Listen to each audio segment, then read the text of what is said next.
I turned 67 today, and not a single person in that room said the words "Happy Birthday." I noticed it about 10 minutes in, maybe 15. Long enough for the candles to start melting into uneven puddles of wax. Long enough for the music to loop back to the same cheerful song I'd picked out that morning, thinking it would make the evening feel warm, familiar, like all the birthdays we used to celebrate together. I stood near the kitchen island, my hands wrapped around a glass of sparkling water I hadn't taken a sip from, and watched as my living room filled with voices that didn't quite belong to me anymore. People were smiling, laughing, leaning in close to each other like they were sharing something private, something exciting. I tried to catch Daniel's eye once, just once, but he looked past me, over my shoulder, as if I were part of the furniture. Emily moved through the room like she owned it, her hand resting lightly on Daniel's arm, guiding him, positioning him, whispering things that made him nod. She'd rearranged the seating earlier without asking me, moved the cake from the center of the table to the side, changed the playlist. Small things, I told myself at the time. Harmless things. I had spent 3 days preparing for this evening. 3 days cleaning every corner of the house, polishing the silverware, ironing the tablecloth I only brought out for special occasions. I woke up early this morning and drove 15 miles to the bakery that still makes cakes the way they used to, with real buttercream and delicate piping. I chose vanilla with fresh strawberries, Daniel's favorite when he was a boy. I told myself it would mean something to him, that he would remember. The house smelled like roasted chicken and rosemary by 4 o'clock. By 5, everything was ready. By 6, they started arriving. And by 7, I realized none of this was about me. I heard it in fragments at first. A sentence cut off too quickly when I walked by. A laugh that ended the moment I turned my head. Someone mentioned the announcement in a tone that didn't include me. I paused near the hallway, pretending to adjust a picture frame that didn't need adjusting, just so I could listen a little longer. "Is everyone here yet?" someone asked. "Almost," Emily replied. "We're just waiting a bit longer." Waiting for what? I wondered. Or maybe more accurately, waiting for whom? I looked around the room again, slower this time. My sister Ruth was sitting on the couch, nodding along to something Emily was saying, her expression a little too eager. My neighbor Carol, who had known me for over 20 years, gave me a polite smile but didn't stand up, didn't come over the way she usually did. Even little Lily, my granddaughter, seemed distracted, her attention pulled toward the center of the room, not toward me. I realized then that I hadn't opened a single birthday card. Not because I was saving them, because there weren't any. The gifts on the side table weren't wrapped the way gifts usually are. No ribbons. No tags with my name. Just neat, identical bags, all facing the same direction, like they'd been placed there for display rather than for me to open. I walked over to the cake, my cake, and gently touched the edge of the frosting with my fingertip. It was still cool, still perfect. Untouched. The candles stood straight, waiting. No one had suggested lighting them. No one had gathered around. No one had said a word. I smiled because that's what I've always done. I smiled when things didn't make sense yet. I smiled when I needed a little more time to understand what was really happening. And as I stood there, listening to the hum of conversations that had nothing to do with me, watching my son laugh at something his wife had said, I felt something shift quietly inside me. Not a break. Not a crack. Just a slow, steady understanding settling into place. This wasn't my party. It never was. I was simply the reason everyone had a place to gather. A convenient excuse wrapped in candles and cake. And somehow, in my own home on my own birthday, I had become the only person who hadn't been invited. I stayed by the cake a little longer than I should have, long enough for the silence around it to feel intentional, like an empty chair at a dinner table that everyone pretends not to notice. I picked up the lighter from the counter and turned it over in my hand, feeling its weight, its purpose, something so simple that suddenly felt misplaced. For 67 years, birthdays had followed a rhythm I understood. Candles. A song.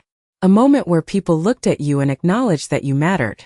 But here in my own living room, time moved forward without that pause. Conversations continued. Glasses clinked. Someone turned the music up just slightly louder, as if to fill a gap no one was willing to name. I set the lighter back down exactly where I found it. Across the room, Emily clapped her hands softly, drawing attention without raising her voice. She did not need to. People naturally turned toward her, like she was the center of something I could not see. Daniel stepped beside her, his posture a little stiff, his smile practiced, the kind he used in photos rather than in real moments. I watched them from a distance of maybe 10 feet, but it felt farther. "Thank you all for coming," Emily said, her tone warm, controlled, almost rehearsed. A few people nodded, shifting closer, forming a loose circle around them. I remained where I was, just outside of it. No one called me over. No one made space. It was not sudden, this distance. It had been building for years in small, quiet ways I had chosen not to name. The Sunday dinners that became less frequent. The holidays that were simplified, until I was no longer included. The decisions made without asking me, then explained to me afterward like I was a guest in my own family. I used to tell myself it was just life-changing, people getting busy, priorities shifting. Standing there now, I realized it had never been that simple. "We have something special to share tonight," Emily continued, her hand resting lightly against her stomach in a way that looked casual but was anything but. A murmur moved through the room, soft and anticipatory. I noticed how everyone leaned in just a little, how their attention sharpened in a way it never had for me that evening. Even Lily edged closer, her eyes wide, her focus fixed entirely on her parents. I felt a strange stillness settle over me, like I had stepped outside of the moment while still standing in it. My eyes moved slowly across the room, taking in details I had missed before. The identical gift bags were not random. They were coordinated. The color, the size, the placement. Not for me. For them. The playlist I thought was cheerful background noise now sounded curated, timed, building toward something. Even the way the chairs had been arranged earlier, angled toward the center rather than the table, made sense now. This had been planned carefully, thoughtfully, completely. And I had not been part of any of it. Daniel cleared his throat, glancing briefly at Emily before looking out at the group. For a moment, just a moment, his eyes flickered toward me. Not fully.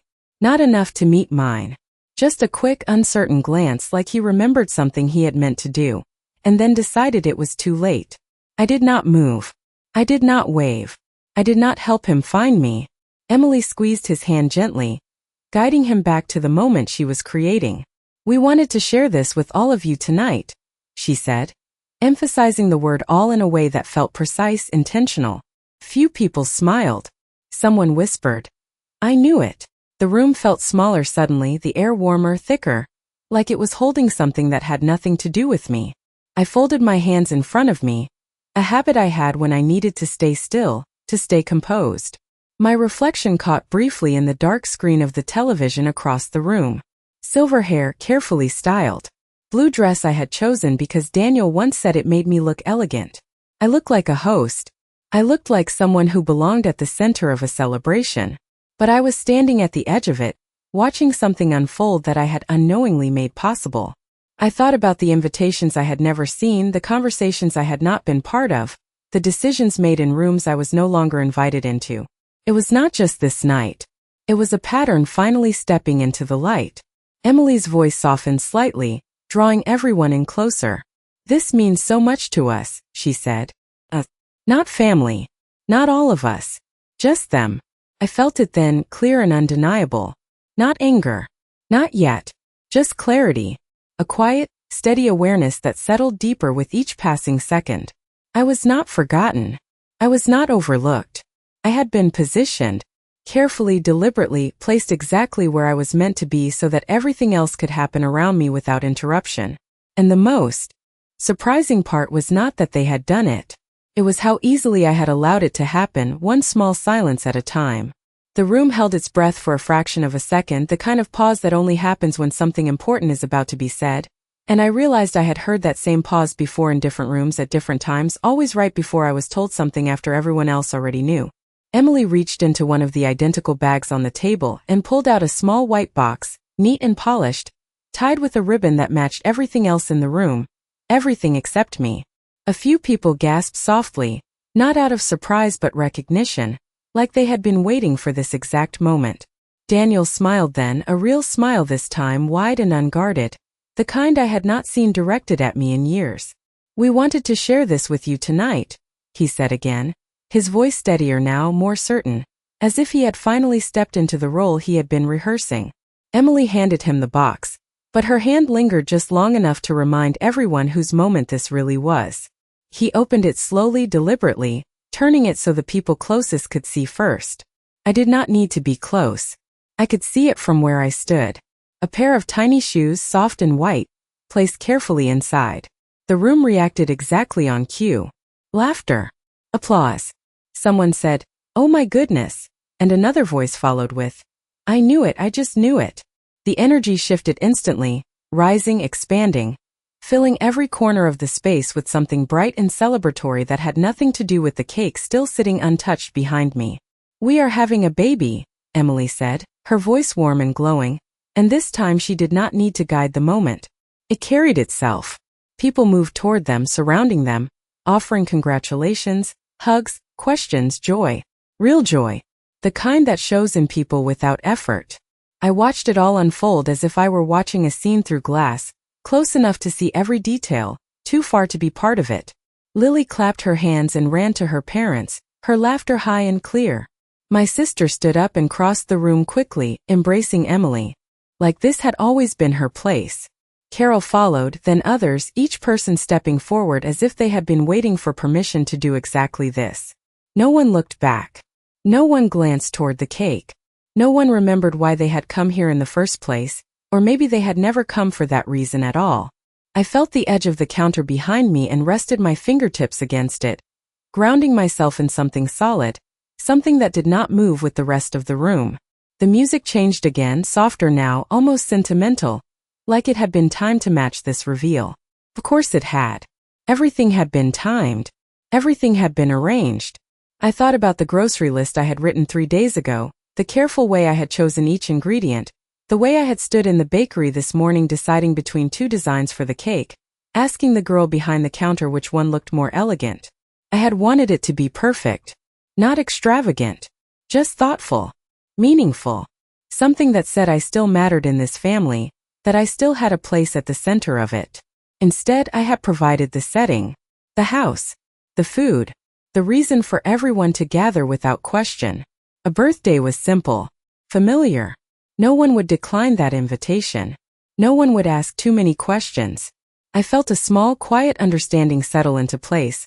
Sharper now, clearer than before. This was not a coincidence. It was not poor timing or an oversight. It was strategy. Emily had not taken my moment by accident. She had replaced it. Seamlessly.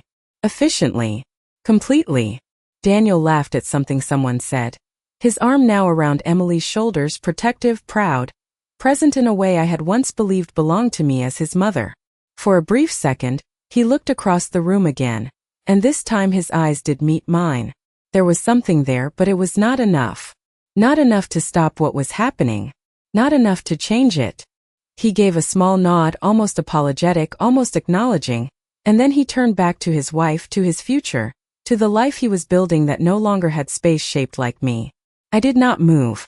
I did not interrupt. I did not remind anyone of the cake or the candles or the fact that it was my birthday, because in that moment it would have sounded like a complaint, like a disruption, like something small compared to what they were celebrating. And I understood something else then, something I had not allowed myself to see before. It was not just that I had been left out of this moment. It was that my presence had been carefully reduced, so that this moment could shine brighter without me in it. I straightened my posture slightly, smoothing the fabric of my dress with one hand, a small automatic gesture that helped me feel composed even when everything else felt out of place. The cake remained untouched. The candles unlit. The lighter exactly where I had set it down. And for the first time that evening, I stopped waiting for someone to notice me. I stopped expecting the room to shift back in my direction. Instead, I watched them celebrate, really watched them, taking in every detail, every smile, every word, not as someone who belonged there, but as someone who finally understood exactly where she stood. For a while, I stayed exactly where I was, my back lightly resting against the counter, my hands still, my expression calm in a way that would have looked natural to anyone who was not paying close attention. But inside, something had shifted into a sharper focus, like a lens adjusting until every detail became impossible to ignore. I began to see the evening not as it was unfolding, But as it had been built piece by piece, long before anyone walked through my front door, Emily had not just planned a moment. She had planned the entire frame around it. The guest list carefully selected, the timing precise down to the minute, even the tone of the evening light at first, then slowly guided toward something more meaningful, more centered on her. And I had helped her without realizing it. I had called people myself, left warm messages reminding them of the dinner, told them it would mean so much to have everyone together. I had created the perfect reason for no one to question why they were coming. I thought back to the past few years, and suddenly things I had once dismissed as small misunderstandings began to align in a way that felt too deliberate to ignore. The Christmas dinner 2 years ago, when Emily suggested we keep it simple, and somehow I ended up spending the holiday alone while they hosted a gathering I was not invited to. The time Lily's school recital was rescheduled, only for me to find out later that it had happened exactly as planned, just without me in the audience. The quiet changes, one after another, each one small enough to explain away, each one leaving me slightly more on the outside than before. I had told myself it was not intentional, that families change, that I needed to adjust, to give space, to not make things difficult. Standing there now, I understood that space had not been something I was given. It was something I had been moved into, gradually, carefully, until it felt normal. I watched Emily as she accepted congratulations, her smile gracious, her posture relaxed but controlled. She knew exactly how she appeared. Grateful, thoughtful, inclusive. She even glanced toward me once briefly, offering a soft smile that did not quite reach her eyes, as if to acknowledge me without truly including me. It was the same smile she had used for years, the one that made it hard to point to anything specific, hard to explain why something felt off. Daniel stood beside her, answering questions, laughing, repeating the story of how they found out, how they had been waiting for the right moment to share the news. The right moment. I let that phrase settle in my mind for a second. Not a convenient moment. Not a shared moment. The right moment, which meant this had always been the plan. Not just to announce it tonight, but to do it this way, in this place, under these circumstances. I thought about the phone calls I had not received, the conversations that must have happened without me, the decisions made in rooms where my name was no longer part of the discussion. It was not just exclusion. It was design. I noticed then that the identical gift bags were being passed around, each guest receiving one with a smile from Emily, each bag containing something small, a token, a way to mark the occasion. I had not prepared those. I had not even known they existed. Yet they were sitting on my table, part of my home, part of an event I had unknowingly hosted. The realization did not hurt in the way I might have expected. It did not feel like a sudden blow or a sharp sting. It felt quieter than that. Colder. Like stepping into a room and realizing the temperature had been dropping for a long time, but you had only just noticed it. I looked at the cake again, still untouched, and then back at the circle of people gathered around my son and his wife. The contrast was almost too precise, like two different stories happening in the same space, one slowly fading while the other took its place without hesitation. I straightened slightly, adjusting the bracelet on my wrist, a small detail, but it helped anchor me. I had spent years trying to maintain balance, trying to keep everything smooth, to avoid conflict, to be the kind of mother who did not make things harder for her children. But in doing that, I had allowed something else to take root. Something that no longer needed my permission to continue. I did not interrupt. I did not step forward. Not yet. Because for the first time, I understood that reacting in that moment would only confirm the role they had quietly given me. The one who arrives late to the truth. The one who adjusts. The one who accepts. Instead, I watched. I listened. And I began, slowly and carefully, to see everything exactly as it was. It was Lily who reached me first, though not in the way I might have once hoped. She did not run into my arms or pull me toward the center of the room the way she used to when she was smaller, when I was still part of her world in a way that felt secure. Instead, she approached slowly, weaving through the cluster of adults, holding one of the small gift bags in her hand. She stopped a few feet away from me, her expression bright but slightly uncertain, like she was following instructions she did not fully understand. "Grandma," she said, her voice soft but clear, "did you see? Mommy and Daddy are having a baby." I smiled at her because she deserved that, because none of this was hers to carry. I did, I said gently, my voice steady. It is big news. She nodded quickly, then lifted the bag slightly. Mommy said to give you one too, she added, extending it toward me with both hands, careful and polite. I took it from her, my fingers brushing against the thin paper handle, and for a moment I simply held it without opening it.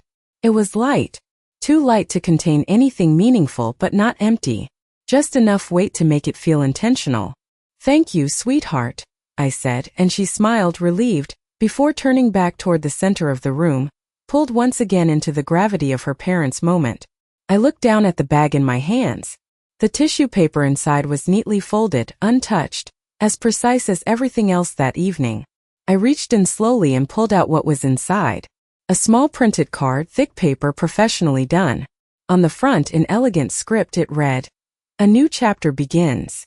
Below it, a date, a timeline, details about something that had clearly been planned, discussed, celebrated before this night ever existed. I turned the card over.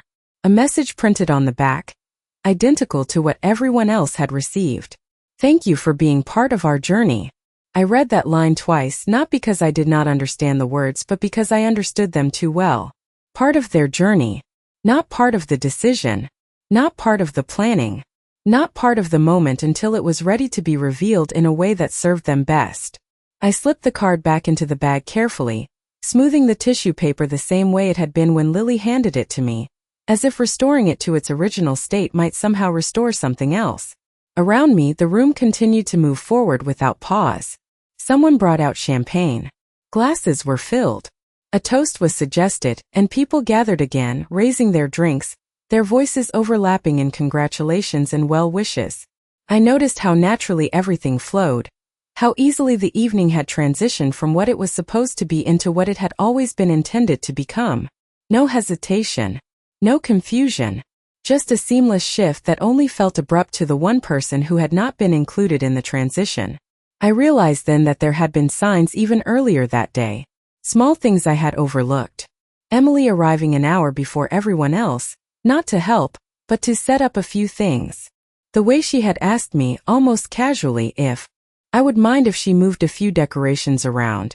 The way Daniel had been quieter than usual, distracted, checking his phone more often, stepping outside once to take a call he said was nothing important. I had accepted all of it without question, because I trusted them, because I believed that whatever they were doing, it still included me in some meaningful way. I lifted my eyes from the bag and looked across the room again. Emily was speaking now, explaining something about appointments, timelines, plans for the next few months. People listened closely, asking questions, offering advice, sharing their own stories. She was at ease in a way that only comes from being prepared, from knowing exactly how a moment will unfold because you have already lived it in your mind. Daniel stood beside her, one hand resting lightly on her back, nodding along, occasionally adding a detail, reinforcing the story they were presenting together. A partnership. A united front. I had once believed I was part of that structure, that I stood somewhere within it, not outside looking in. The realization that I was not part of this chapter was not sudden anymore. It had settled fully now, clear and undeniable. But along with that clarity came something else, something quieter but stronger than the confusion that had filled the earlier part of the evening. It was not hurt in the way I would have described it before. It was understanding. A complete, unfiltered understanding of how things truly were, stripped of the explanations I had used to comfort myself. I placed the gift bag down on the counter beside the untouched cake, aligning it neatly with the edge, as if it belonged there, as if it had always been part of this display of things that were meant to be seen but not used. And as I did, I felt the last piece of doubt fall away. This was not a misunderstanding. It was not an accident. It was a decision, one that had been made without me, long before tonight, and carried out with a precision that left no room for coincidence. I lifted my head slightly, my posture straightening, my expression calm in a way that felt different now, not practiced, not protective, but certain. For the first time that evening, I was no longer trying to understand what was happening. I already knew. I did not move toward them, and I did not move away either. I stayed exactly where I was, but something about me had already shifted, something that no one else in the room could see yet. The noise of the celebration continued to rise and fall around me, Voices overlapping, glasses clinking, laughter filling the space that had once been mine. I listened carefully now, not as someone trying to belong, but as someone observing a pattern that had finally revealed itself completely. Emily was explaining how they had chosen not to tell anyone too early, how they wanted to wait until everything felt certain, until the timing was right, until they could share it in a way that felt special. Special. I let that word settle for a moment. It was always about the presentation, about the moment, about how things looked from the outside. I wondered briefly how many versions of this story had already been told before tonight, how many times they had rehearsed it, refined it, polished it into something that sounded effortless and sincere. Daniel added a detail about the first appointment, something about hearing a heartbeat, his voice softening in a way that made people lean in closer. I recognized that tone. I had heard it years ago when he spoke about things that mattered deeply to him. Once, that tone had been reserved for conversations with me. Now it was directed outward, shared with everyone except the one person who had stood beside him long before any of this existed. I reached for a glass of water this time and took a small sip, not because I was thirsty, but because it gave me something to do, something controlled, something deliberate. My hands were steady. That surprised me. I had expected them to tremble, to reveal something I was not yet ready to show. But they did not. They remained calm, just like my voice had earlier, just like my expression still was. Across the room, Emily's eyes found mine again, this time holding for just a second longer. There was something in that look, not quite a challenge, not quite an apology, but something closer to acknowledgement. As if she knew that I knew. And for a brief moment, we stood in that silent understanding, separated by a room full of people who believed this was a joyful, uncomplicated evening. She gave a small nod, almost imperceptible, then turned back to the group, continuing her story as if nothing had passed between us. I did not respond. I did not need to, because in that moment I realized something else. She had not misjudged me. She had counted on me, counted on my silence, counted on my ability to absorb discomfort without disrupting the surface of things, counted on the version of me that had spent years smoothing over tensions, choosing peace over confrontation, choosing to step back rather than step forward. And she had been right. Up until now. I set the glass down carefully, aligning it with the edge of the counter beside the untouched cake and the neatly placed gift bag. Everything in that small space was orderly, controlled, untouched by the chaos of the room just a few feet away.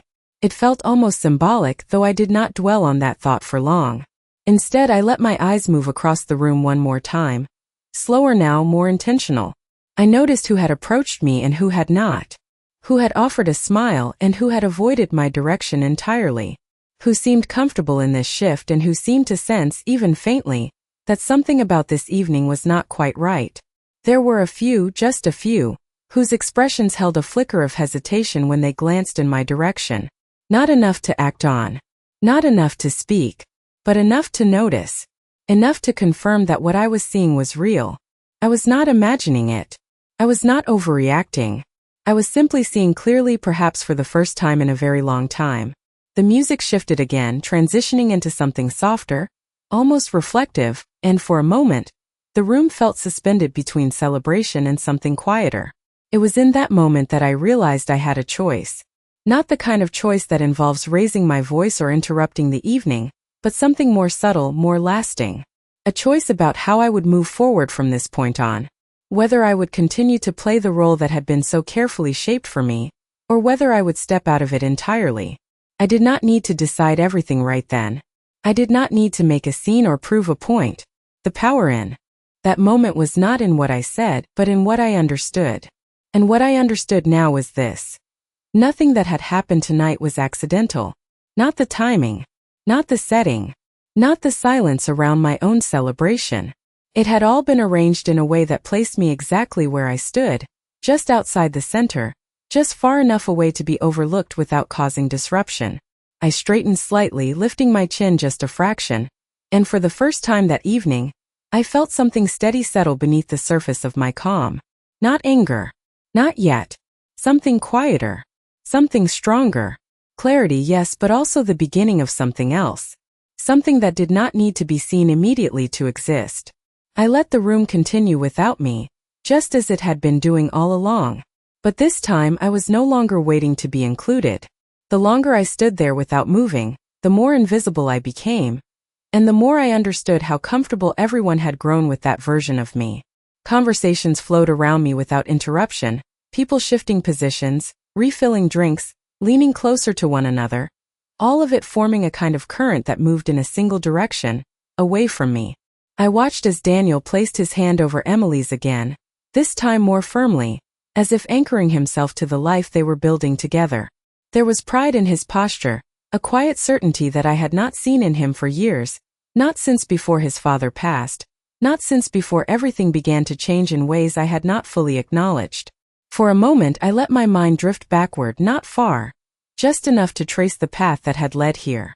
I remembered the first time Emily corrected me in my own kitchen, gently, almost politely, telling me that we usually do things a little differently now.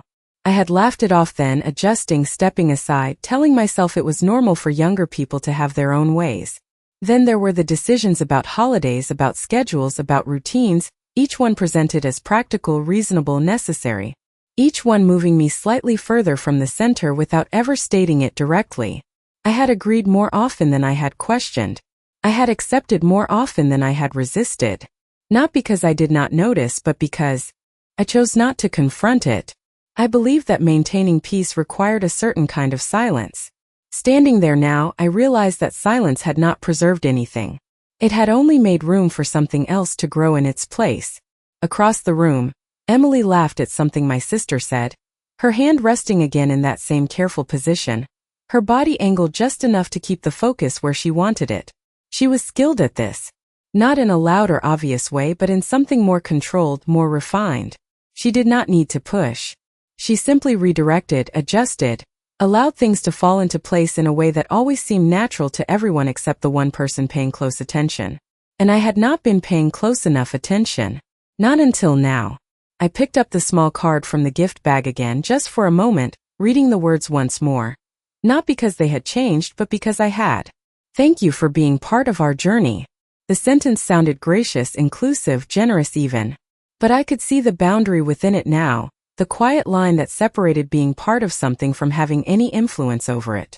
I placed the card back down gently, aligning it once more, restoring the neatness that had been so carefully arranged before I ever touched it. The room grew louder for a moment as someone suggested another toast, this time specifically for the grandparents. There was laughter, a few playful comments, and then several people turned, almost instinctively, in my direction. Not all at once. Not dramatically. Just enough to acknowledge my presence in a way that felt like an afterthought rather than an inclusion. I lifted my glass slightly, offering a small smile, meeting their attention with the same calm I had maintained all evening. They smiled back, relieved perhaps, reassured that I was playing my part exactly as expected. The moment passed quickly, the focus returning to Daniel and Emily almost immediately, as if my brief acknowledgement had completed a requirement rather than opened a connection. I lowered my glass again, setting it down carefully, and felt something settle inside me with a clarity that left no room for confusion. This was how they saw me now. Not central. Not essential.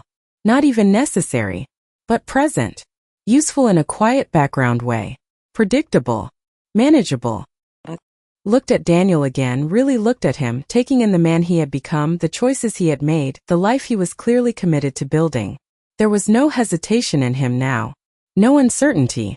Whatever conflict might have existed before had been resolved long ago, just not in a way that included me. And that realization did not break something inside me the way it might have once. Clarified it. It defined it. Gave it shape. I felt my shoulders relax slightly, not in defeat, but in release, as if I had been holding on to something for a long time without realizing how heavy it had become. The expectation that things would return to what they once were. The belief that my place in this family was fixed, unchangeable, secure. It was none of those things. It had shifted gradually, quietly, until it became what it was now. And for the first time I stopped trying to hold it in place. Instead, I let it be exactly what it had become. Around me, the celebration continued, bright and full and completely intact without my participation. And as I stood there, no longer waiting, no longer adjusting, no longer trying to fit into a space that had already been reshaped without me, I understood something with a quiet certainty that did not need to be spoken aloud. I had not just been moved to the edge of this moment. I had been moved out of it entirely. And now that I could finally see that clearly, I knew that what came next would not be about finding my way back in. It would be about deciding whether I wanted to remain at all. I did not raise my voice when I stepped forward, and that was exactly why the room began to quiet without anyone asking it to. It was not a dramatic movement, just a small shift, one step away from the counter, then another, until I was no longer standing at the edge of the evening they had created.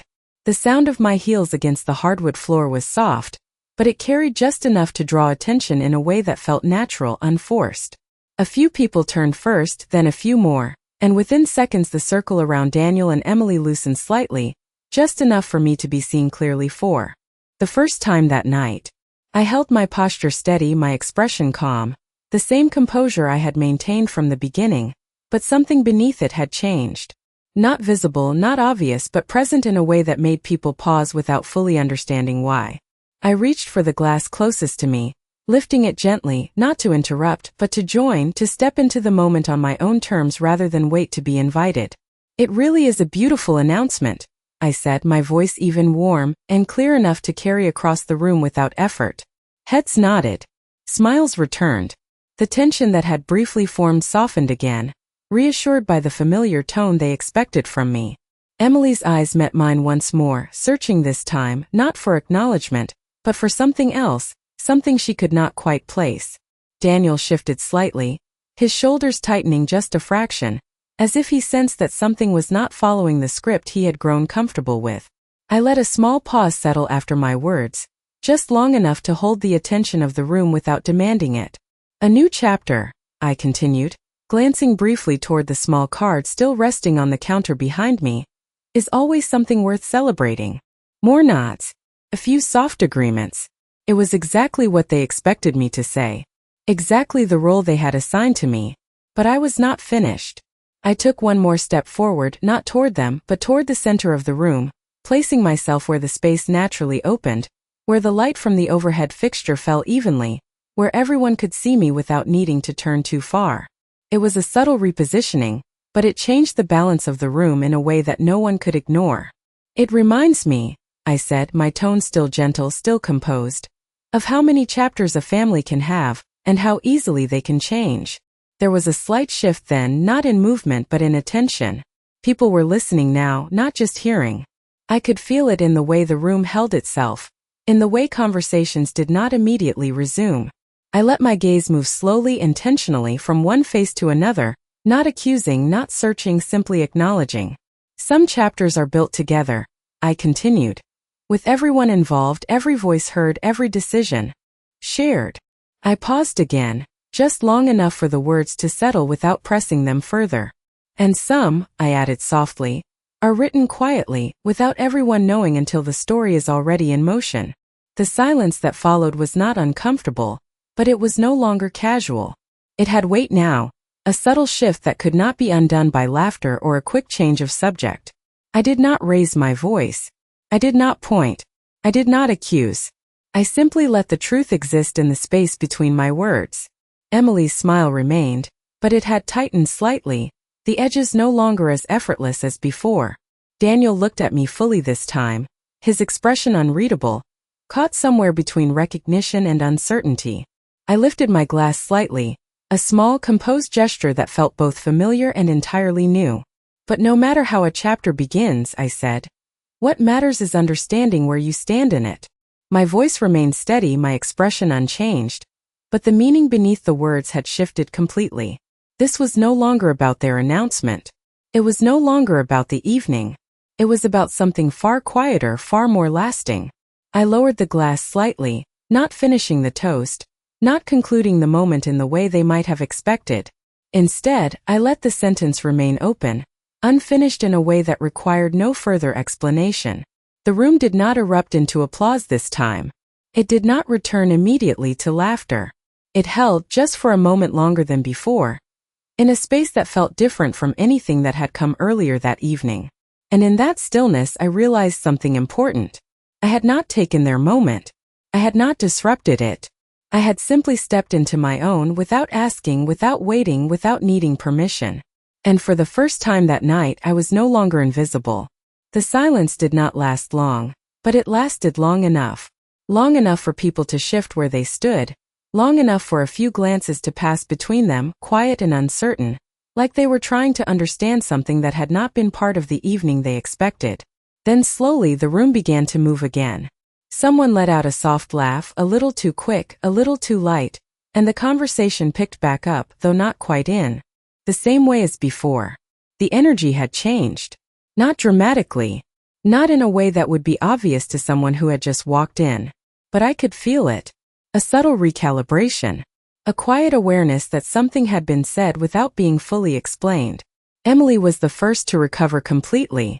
She smiled again, wide and composed, her voice lifting as she thanked everyone for their kind words, gently guiding the attention back to her, back to the announcement, back to the version of the evening she had created so carefully. Daniel followed her lead, stepping closer to her, his hand returning to that familiar place at her back, grounding himself in the role he had chosen. And just like that, the center of the room shifted away from me once more. But this time it did not feel like I had been pushed aside. It felt like I had stepped out on my own. I did not return to the counter immediately. I stood where I was for a moment longer, letting the noise settle back into its rhythm, letting the distance between myself and the rest of the room become something I could see clearly rather than something I was trying to close. Then, without urgency, without hesitation, I turned and walked back toward the cake. It was still exactly as I had left it. Perfect. Untouched. Waiting for a moment that had never come. I reached for the lighter again, picking it up with the same steady hand, and this time I did not hesitate. I placed the candles one by one into the frosting, adjusting them carefully until they stood straight, evenly spaced, just as I had imagined earlier that morning. No one stopped me. A few people noticed, their conversations slowing slightly as they watched, unsure of what I was about to do. I struck the lighter and brought the flame to the first candle, then the second, then the third, until all of them were burning, small steady flames casting a soft glow across the cake. The room quieted again, not completely, but enough for the sound of the flame catching to be heard by those closest. I did not call for attention. I did not ask anyone to gather. I simply stood there for a second looking at the candles, at the light they created, at the moment I had almost allowed to disappear entirely. Then I closed my eyes briefly, just for a breath, not to make a wish in the way I had when I was younger, but to mark the moment for myself. When I opened them again, I leaned forward and blew out the candles in one steady breath. A few people clapped, uncertain at first, then a little more confidently, as if relieved to have something familiar to respond to. "Happy birthday," someone said quietly, and then another voice followed and another, until the words moved through the room in a soft, scattered chorus that felt less like a celebration and more like a realization. I smiled, not broadly, not performatively, just enough to acknowledge them. "Thank you," I said, my voice calm, even unchanged. I reached for the knife beside the cake and began to cut the first slice, slow and precise, the same way I had done every year before. This time I did not wait for anyone to step forward. I did not ask who wanted a piece. I placed the first slice on a plate and set it aside for myself. Not for later. Not to be offered. For me. Then I continued cutting more slices, placing them neatly on plates, setting them on the table within reach of anyone who wanted one. No announcement. No invitation. Just a quiet action that spoke for itself. The room adjusted again, people stepping forward one by one, taking plates, thanking me in softer voices now, their tone different, more aware, more measured. Emily watched from across the room, her expression composed but no longer effortless, her eyes following my movements with a focus she had not given me earlier that evening. Daniel looked between us, his expression thoughtful, uncertain, as if something had shifted in a way he had not anticipated. I did not meet their eyes this time. I did not need to. I had already seen what I needed to see. I set the knife down, wiped my hands gently on a napkin, and stepped back from the table. The cake was no longer untouched. The candles had burned. The moment had happened. Not the way I had planned it. Not the way I had imagined it. But it had happened on my terms. I picked up my plate, holding it lightly in both hands, and took a small bite, tasting the sweetness I had chosen that morning, The effort I had put into something that still belonged to me, no matter what the rest of the evening had become. Around me, the celebration continued, but it no longer defined the space I stood in. That space was mine again, quiet, steady, and no longer waiting to be acknowledged by anyone else.